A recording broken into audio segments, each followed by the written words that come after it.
Onlarla da yapalım. Ben şimdi adam seni istedim.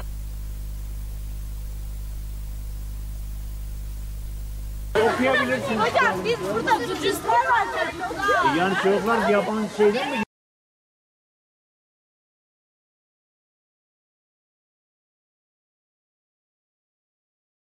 Bizim ilk emrimiz oku olduğu için biz okuyoruz. Onun için geldik buraya.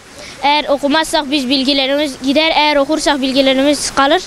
Türkiye'de şu anda okuma oranları çok azalmış. Her kişi başına bir dakika tek falan var. Biz de onun için biraz fazla yapmak istiyoruz.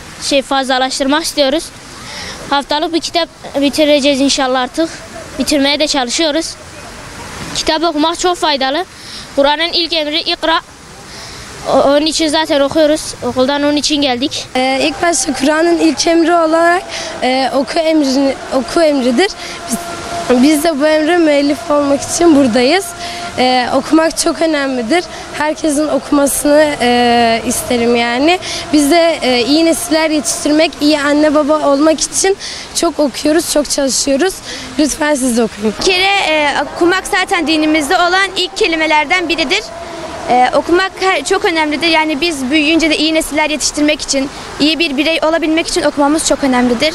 Peygamber Efendimiz ilim Çin'de bile olsa gidip alın diyor.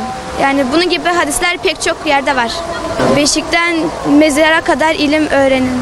Peygamber Efendimiz'e oku emri geldiğinde Peygamber Efendimiz ben okuma bilmem demiş.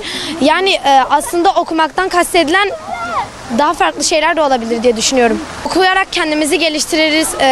Bakış açımız da daha çok fazla değişmiş olur. Daha iyi bir birey oluruz. Kitap okumak insanı geliştirir. Kitap okumak insanın ufkunu açar. Kelime dağarcığını çoğaltır. Kitap okumak ya bence hani film izlemekten daha iyi. Mesela film izlediğimizde hayal edemeyiz ama kitap okuduğumuzda o sahneyi farklı şekilde hayal edebiliriz. Okumak değiştirir. Boş zamanlarınızda mutlaka kitap okuyun. Kitap zihni geliştiren alettir. İlk emri oku diyen dinin okuyan gençleriyiz. Mutlaka kitap okunmalıdır. Kitap hayattır. Bir kitap okuyanın bir hayali vardır. 100 kitap okuyanın 100 hayali vardır.